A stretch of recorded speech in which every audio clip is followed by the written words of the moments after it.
Et le coup d'envoi de ce match qui voit le SL Benfica affronter le Grasshopper Club Zurich. Grasshopper Club Zurich qui évolue dans ses couleurs traditionnelles, blanche et bleu. Et SL Benfica lui aussi dans ses couleurs traditionnelles en rouge. A noter que ce match compte pour le classement de la 5e, 6e place. Castrati qui va tenter d'envoyer Borges là sur le côté. Ouais, c'est bien fait. Borges qui prend beaucoup de vitesse. Borges encore. Borges qui peut centrer finalement. Attention à ce ballon qui traîne. Première intervention. Et deuxième frappe. Oh, l'intervention, sauvetage sur la ligne. Suite à cette frappe de Stevic, c'est pas terminé. Ça va repartir. Et finalement, les Portugais qui vont tenter de sortir. Pereira qui évite la touche. Oxa qui est venu mettre le pressing et qui va pouvoir repartir sur le côté. Oxa face à Lopez et finalement ce sera un corner. C'est bien fait de Florian Oxa, le latéral gauche.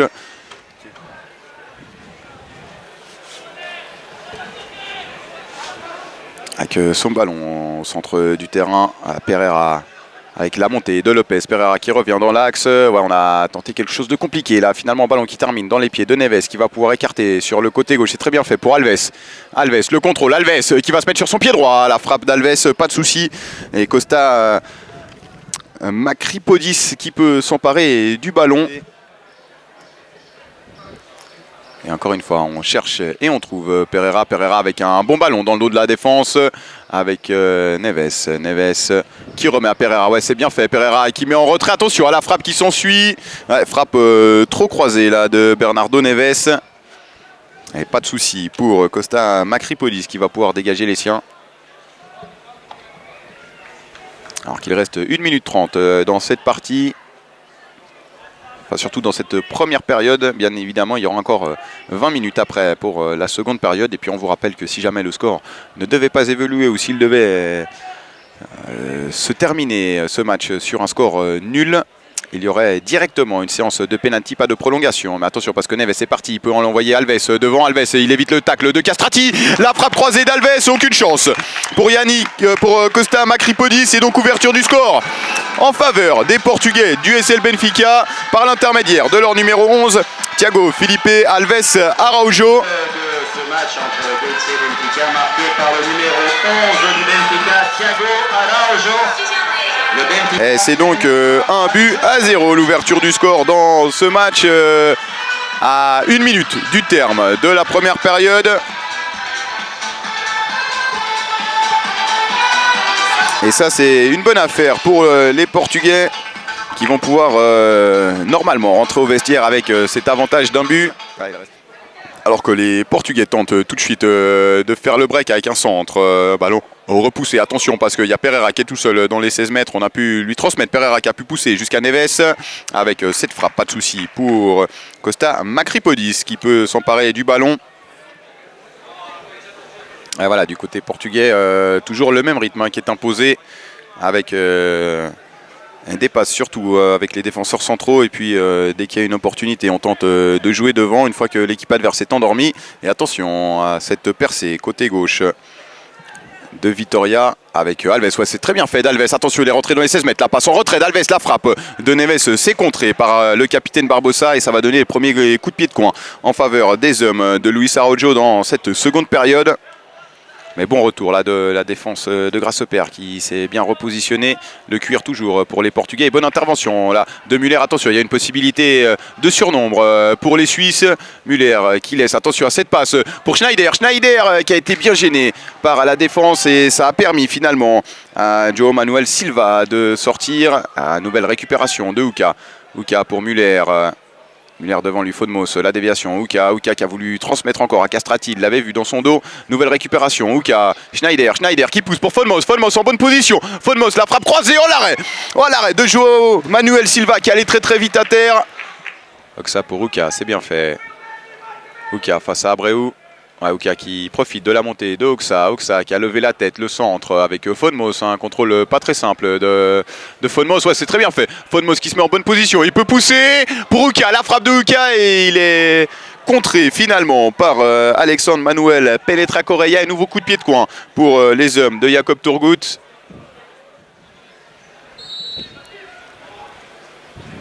C'est frappé, attention au premier poteau, un ballon qui a été dévié, ça va revenir au second poteau avec cette reprise de volée, un ballon qui traîne Et attention à cette possibilité encore avec Fonmos qui tente de s'embarquer le ballon. Attention, Castrati qui se retrouve tout seul en l'arrêt. Encore une fois, João Manuel Silva qui fait encore un super arrêt là. Et pour l'instant, il est en train de tenir pour ses couleurs avec cette reprise de volée qui s'envole au-dessus des buts portugais. On en reste à 1-0 pour Benfica.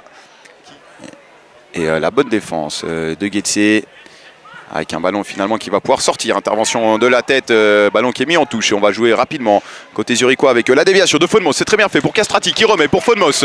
Attention, il y a du monde au centre avec Arifai. Ouais, Fonmos, il est passé. Fonmos le centre pour Arifai. Oh, l'égalisation d'Ariane Arifai dans les dernières secondes de cette partie. Et donc grâce au père qui égalise par l'intermédiaire de son numéro 18, Ariane Arifai. Et là, on a excellemment bien joué le coup.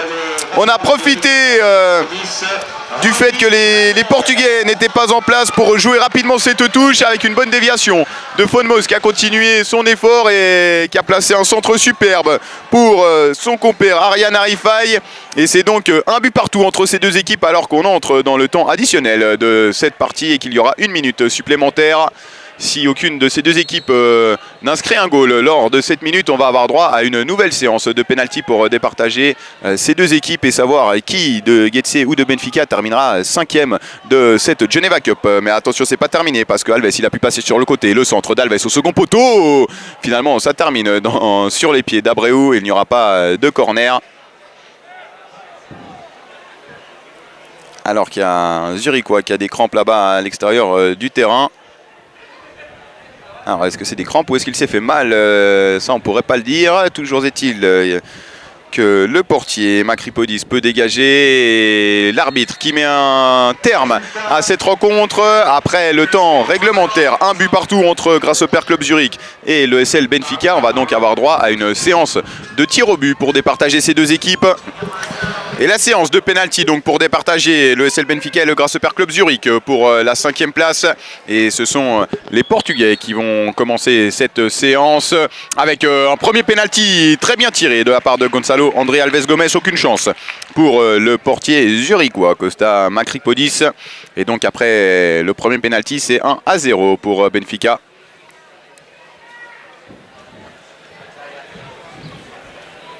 Et le premier tireur côté zurichois, ce sera le capitaine André Barbosa. André Barbosa face à João Manuel Silva qui a sauvé énormément de ballons, le portier portugais. Barbosa qui s'élance. Ouais, Silva il touche quand même ce ballon malgré la puissance de la frappe d'André Barbosa. Mais heureusement pour lui, le Zurichois avait mis assez de force pour que ce ballon passe la ligne. Et c'est donc un partout après un penalty de part et d'autre. Et le deuxième tireur portugais qui s'avance, il s'agit de Bernardo Neves de Jesus da Silva, le numéro 6. Et face toujours à Costa Makripodis, le portier zurichois.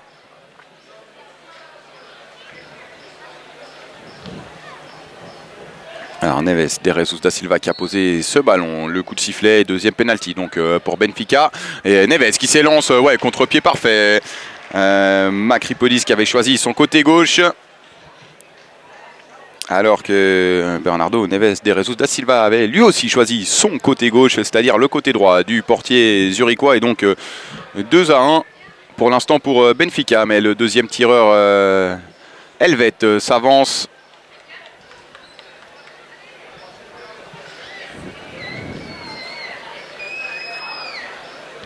Et il s'agit du buteur Ariane Arifai, lui qui a égalisé dans les tout derniers instants de cette partie.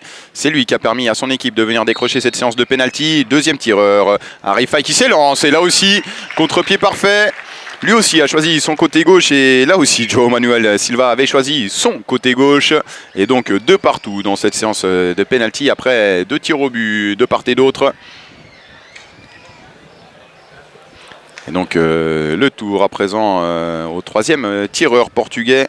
Il s'agit du numéro 3 et capitaine Alexandre Manuel Penetra Correia.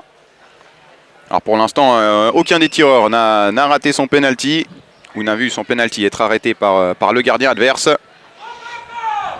Et Penetra Correia face à Costa Makripodis. Correia qui s'élance. Ouais, Makripodis qui part du bon côté, superbe arrêt. Un bel arrêt du portier de Grasshopper qui permet à son équipe pour l'instant d'être virtuellement devant. Il faut encore tirer bien évidemment ce troisième penalty. Pour l'instant on est à 2 partout avec un penalty en retard pour les Zurichois.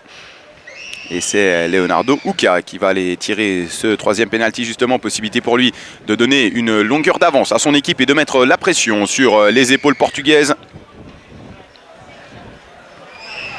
Leonardo Uka qui s'élance, il va falloir tromper João Manuel Silva qui est parti du bon côté tout à l'heure sur le penalty. Et là aussi il part du bon côté, cette fois-ci il a la main assez ferme pour détourner ce tir et João Manuel Silva qui remet donc les deux équipes à égalité avec cet arrêt. 3 tirs au but chacun et 2 partout entre Grasshopper et Benfica. Alors qu'à présent le prochain tireur, Sergio Pereira Andrade,